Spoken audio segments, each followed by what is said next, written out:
Dernière partie de ce journal maintenant consacrée au patrimoine. Nous partons d'abord dans le Maine-et-Loire pour découvrir un vignoble classé monument historique. Depuis plus d'un siècle, on y développe une technique unique imaginée par un vigneron inventif, vous allez voir, à Saumur, Charles Voissier et Thierry Marquez.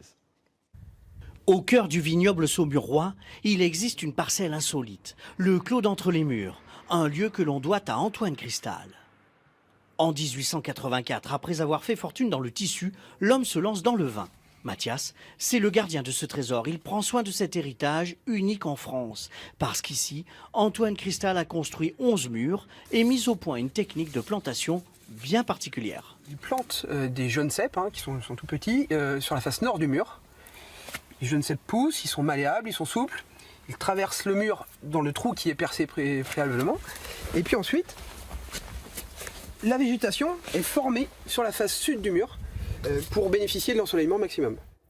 En obtenant un raisin d'une maturité exceptionnelle, Antoine Cristal a réalisé son rêve. Il a une obsession, une ambition, c'est de faire un grand vin, de prouver ici qu'en Saumurois, alors que précédemment on faisait plutôt des vins ordinaires, que l'on peut faire ici des vins tout à fait remarquables. Mais le vigneron n'en reste pas là. Dans son château, il fait venir de Tchécoslovaquie du verre de Bohême pour construire cuves et pressoirs.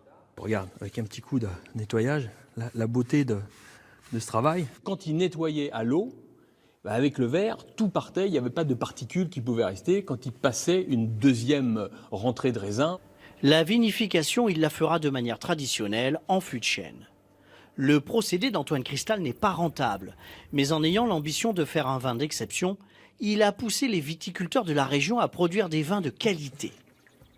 Le Clos d'entre les murs est aujourd'hui classé monument historique.